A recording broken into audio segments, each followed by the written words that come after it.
دوستان درود و وقتتون بخیر. به اونجا رسیدیم که آقای سحاف‌فاشی از بندر انزلی حرکت کرد به طرف آستراخان با کشتی و از آستراخان به مسکو رسید و یه چند روزی تو مسکو بود و تصمیم گرفت که عازم برلین بشه. ادامه مسافرت رو با ما باشید.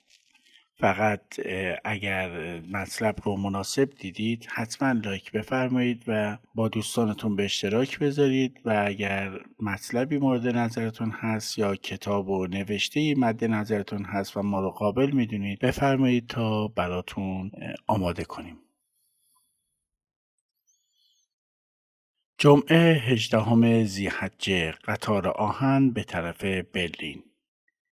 بلیت درجه دوم از مسکو الی برلین قریب 34 منات 17 تومان ایران. صبح که از خواب بیدار شدم دیدم جمعی به درب مبال پریشان حال منتظرند. مبال همون دستشویی و توالت خودمون است.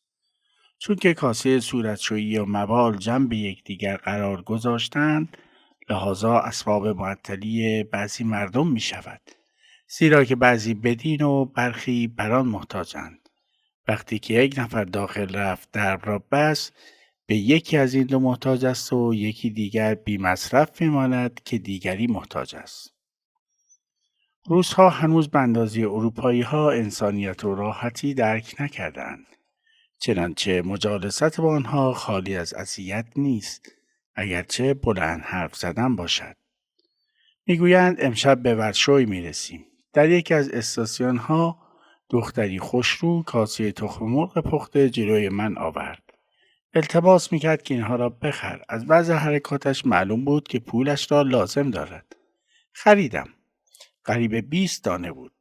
2 عدد از آنها را خوردم و مابقی را به همراهان تعارف کردم.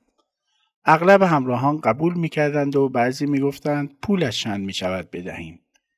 یکی از آنها انگلیسی میدانست. گفتم به آنها بگویید اولا اینها را من رعایتاً خریدم. ثانیاً در مملکت ما تخم مرغ یکی 1 پول است. منظورش اینه که تخم مرغ در مملکت ما بی ارزشه. آنچه گران باشد باز در نظر ما همان تخم مرغ 1 پولی است. خوراکی در ایران ابداً شأنی ندارد. به حدی فراوان و ارزان است که اکثر از مردمان بی بضاعت در سال پول برای خوراکش نمیدهد. همه جا سفره گسترده است. همگی تصدیق نمودند بر اینکه از بابت نبودن راه آهن در ایران این نعمت به جای خود باقی مانده است. ولی مثل روسیه که با این وسعت خاک به حدی جمعیت جمع شده است که خاکش کفایت زراعت این جمعیت را نمی کند. اگر گنجی کنی بر عامیان بخش رسد هر کدخدایی را برنجی. چرا نستانی از هر یک جوی سیم که تا گرد آیدت هر روز گنجی. در راهن عوض زغال سنگ چوب می‌سوزانند. نمیدانم این مردم فقیر در زمستان چگونه به این سختی می‌گذرانند. کمتر آبادی دیده شد که درخت داشته باشد. بعضی جنگل ها هم که دیده شد لابد متعلق به حکومت است و هیزمش را هم به قیمت می‌فروشند. باری اکثر از هموطنان که فرنگ می‌روند وضع و حالات فرنگی ها را دیده خیالشان قوت گرفته 1 درجه بالاتر از مدنیت را اختیار می کنند و پس از مراجعت به وطن چندی که گذشت دروغگویی بی حقوق می شوند که حد ندارد. خیالات فرنگی ها خوب و بد مخلوط است. معلوم است تا 1 درجه راست می گویند. ظاهراً پاک و تمیز می گردند. لکن اکثرا مثل سبا غذا میخورند و قررش میکنند. سبا به معنی جانوران وحشی است. اگر 10 روز روی نیمکت جنبه دیگر بنشینند ابداً به یکدیگر اعتنایی ندارند. منتظرند بر اینکه دیگری پیدا شده معرفی نماید و حالان که سلام علیک خودش معرفی است. دوستی و حقوق و عشقبازی ابداً در میان حضرات نیست. امروز تمامش جنگل کاج دیده می شود. اوایل شب رسیدیم به ورشوی. قطار راه آهن عوض شد. این قطار بهتر و عالیتر است. تشک‌هایش مخملی است. محل راه رفتن هم دارد. لیکن هنوز روزها حرف حسابی به گوششان فرو نمی رود. در هر اتاقی باید 6 نفر در روز بنشینند و در شب 3 نفر بخوابند. معاهازا 6 نفر را امشب در یک اتاق جای دادند. آنچه گفتیم این حرکت بیقاعده است ابداً به خرجشان نرفت. تا صبح نشسته چرت زدیم. کمپانی تعداد آدم را در هر اتاقی نوشته است. لکن به اصطلاح سرایدارها اتاقها را قفل کردند. با امید که پولی بگیرند و شخص را راحت نمایند. در تمام دنیا رشوت معمول است. شنبه 19 قطار آهن روسیه. صبح قبل از آفتاب رسیدیم به الکساندر که آخر خاک روس و ابتدای جرمنی است. اینجا باز قطار آهن عوض شد. از طرف پلیس آمدند تذکره ها را ببینند. تذکره به معنای همون پاسپورته. تذکره مسافرین را برده در محکمه ثبت نمایند. چون من شنیده بودم که مسافرین باید پولشان را تبدیل کنند به پول شهرهایی که در جلو دارند، لحاظا قدری منات روسی داشتم با مارک جرمنی تبدیل کردم. قریب 10 تومان کمتر به من دادند و گفتند صحیح است. بعد از اینکه حساب کردم دیدم کم است. قطار آهن میخواهد حرکت کند. لحاظا دوان شده رفتم نزد صراف که چرا کم داده ای؟ به این دلیل. گفت راست میگویید. ببخشید سهو کردم. گفتم چرا از آن طرف سهو نشد؟ سهو به معنای اشتباه کردم. باری گرفتم. کار مردم سر راه گول زدن است. زیرا که وقت تنگ و مسافر بی زبان و نابلد. یکی از تفضلات این شد. روزی که به مسکو رسیدم تذکره ها را صاحب مهمانخانه گرفت و رسم است باید پلیس مسکو تذکره مسافرین را غل بکشد. و این کار هم به عهده مهماندار است نه مسافر نابلد. وقتی که میخواستم از مسکو حرکت کنم مهماندار گفت تذکره شما را فراموش کردم امروز بدهم غل بکشن. فردا شما بروید. گفتم ممکن نیست. تذکره را بدون غل گرفته از مسکو رفتم عازم برلین شدم. و اینجا محلی است که شخص گیر میافتد اگر غل مسکو در تذکره نباشد. بر حسب اتفاق شخص جرمنی که در جنب من واقع شده بود تذکره‌اش مثل مال من بود. بدون صحه تذکره های سایرین را صحه کرده آوردند و به او گفتند که شما بیایید پایین باید برگردید به ورشوی. تذکره‌تان را غل کشیده بیایید تا بتوانید عبور کنید. در اینجا نمیدانم خداوند چشم اینها را بسته بود یا اینکه این حکم برای من شده بود. باری گریبان همسایه را گرفت و تذکره من را غل کشیده به دستم داد. قطار آهن حرکت و دلم محکم شد که از دست روس‌ها به در رفتیم. نیم ساعت که راندیم رسیدیم به یک استاسیون دیگر. باز آمدند که تذکره ها را بدهید. فوراً بند دلم پاره شد. بگمانند که ملتفت شدند که تذکره من بدون غل بوده. و حال مرا پیاده می کنند و لابد تلگرافاً خبر دادند که فلان نمره تذکره مغشوش و صاحبش محبوس. بعد که معلوم شد اینجا هم می بینند مبالغی گوشت بدنم آب شد. بعد گمرکچی آمد پرسید گمرکی چی دارید؟ دماغم چاق بود. گفتم لباس چرکه نشسته بسیار داریم و باری این قصبه مثل کازران شیراز است. تمام دیوارهای و بامخانه‌ها سبز و چمن است. به حمدالله قطار حرکت نمود و به خاک جرمنی ملحق شدیم. اینجا از هر آدمی 2 مارک یعنی 4 قران میگیرند. در حقیقت باج است. جنگل کاج و درخت سیب دیده شد. و آبادی این خاک جنب یکدیگر است. 2 طرف درخت کاشتند. خیلی باصفاست و هوایش هم خنک‌تر است. فقط 6 ساعت راهان است از خاک روسیه الی برلین.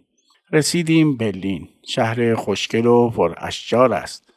سگ‌ها را به کالسکه بستند بار میبرند. در یک مهمانخانه منزل نموده که هر یک از اتاقهای پست او را که طبقه 4 است شبی 1 تومان کرایه نمودم. خیابان‌های این شهر خیلی نرم و صاف و بی صداست. مردم تا نصف شب در خیابان‌ها می‌گردند. به خصوص زن‌های پیر بدگل که خودشان را ساخته پی مشتری احمقی می‌گردند که مست و غریب باشد. یکشنبه 20 برلین. امروز چون یکشنبه و تعطیل است در برلین ماندم که فردا ظهر به لندن عازم شوم. تا اینجا که آمدم کرایه راه آهن نسبت به مسافت از چندان گران نبود. بیشتر مخارج مال خوراک است. کرایه کالسکه و مخارج تفننات محدود نیست. آنچه بخواهند خرج کنند اسبابش فراهم است. از تهران که بیرون آمدم مبلغ 140 تومان پول داشتم. با این صرفه که داشتم اینجا تمام شد. باری شب را به خیال تماشا حرکت می کردم. دیدم شخصی صفحه کاغذ چاپ شده به دستم داد، به زبان آلمانی چیزی گفت و به دست اشاره به خانه نمود. چون روی ورقه صورت زنی بود که میرقصد گمان نمودم مجلس رقص است و داخل شدم. دیدم فوراً 5-6 نفر زن بدگل دور مرا گرفتند و گیلاس مشروبی تعارف من کردند. من هم گرفته خوردم. بعد معلوم شد اینجا تماشاخانه نیست، قهوه‌خانه است. 3 مارک روی میز گذاشته برخاستم و عذر خواستم که امشب نمیتوانم، فردا شب میآیم. دیدم نمیگذارند بیرون بروم. به زبان خودشان چیزی به مرتکه جاکش گفتند. مرتکه از پنجره نگاه در کوچه نمود، نزدیک من آمد و گفت باید 10 مارک بدهی و بروی و به طور تغییر میگفت، یعنی با حالت دستوری 10 مارک بدهی و دستش را به طرف سر من بلند بود که شاید من ترسیده یا ملاحظه آبرو کرده بدهم. من هم فوراً فریاد کردم پلیس پلیس. مرتکه دست پاچه شد، التماس میکرد که ساکت باش و هراسان شد. چون من بیگناه بودم بلند بلند متغیرانه حرف میزدم. لحاظا درب را باز نموده بیرون رفتم. این وحشیگری را از اینها دیده به خیال تلافی افتادم. مثلا یک زنی را میدیدم اشاره میکردم و میآمد. میپرسیدم چند میخواهید؟ کیف لیره را نشان میدادم. با انگشت نشان میداد 2 دانه از اینها. میگفتم میدهم. میپرسیدم شامپین داری در منزل؟ میگفت بله. در بین راه خیلی چیزها خواهش میکردم. آنچه من میگفتم میخواهم او گرمتر میشد و نزد خودش خیال میکرد امشب تمام این لیره ها از آن من خواهد بود. شاید از پولهای موهوم من فردا همه چیز خیالی میخرید. به اصطلاح بوس و بخور به طور رضایت و دلگرمی مهیا بود. همین که در به خانهش میرسید دست میکرد کلید خانهش را از جیبش بیرون بیاورد، من راه افتاده میرفتم. آنچه سوت و سیس میکرد من تندتر میشدم. خیلی دماغش میسوخت و شاید تا صبح 1000 گونه فکر میکرد. قریب 2 ساعت وقتش را با من تلف نموده بود. شاید هم به سبب تنگی وقت دیگری هم گیرش نیاید. 2 نفر را به این نوع از سر باز نمودم. چون نزدیک صبح بود به منزل مراجعت نمودم. به نوعی حریصند در اخذ پول که به جماع حریص نیست و جماع چماقی یعنی جنده‌بازی در فرنگ به نوعی سخت مطالبه پول می کنند که ابداً حالتی برای شخص باقی نمی ماند. به عینه مثل دزدی است که در بیابان به شخصی برخورد.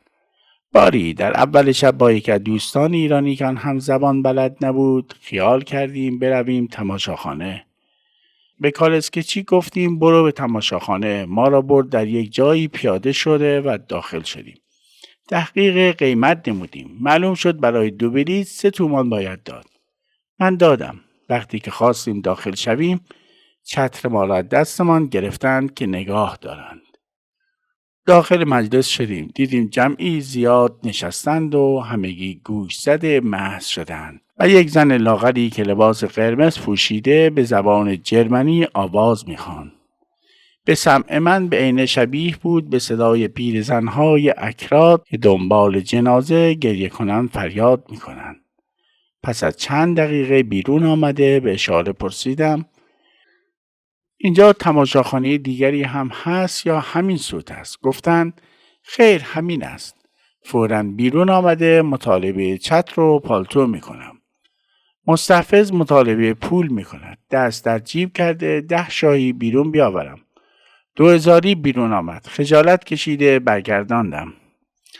3 تومان و 2 قران دادی و اوقاتم مثل سگ تلخ شد که پول دادم و نفهمیدم. مشت در کونی 2000 آخری بود که برای چتر داده شد. عمل ندانستن زبان بسیار کار مشکلی است. برای مسافرت زبان انگلیس و فرانسه لازم است و الا کارزار است. چون فرانسه نمیدانم زیاد تلخ میگذرد. مثل من آدمی که 20 سال است به دریاهای و خشکیها میدوم و همه نوع مردمان دیدم و همه قسم تجارب حاصل نمودم عاجزم. پس وای به حال آن بیچاره‌ای که از پهلوی عمه جانش خارج شده به مسافرت فرنگ عازم می شود.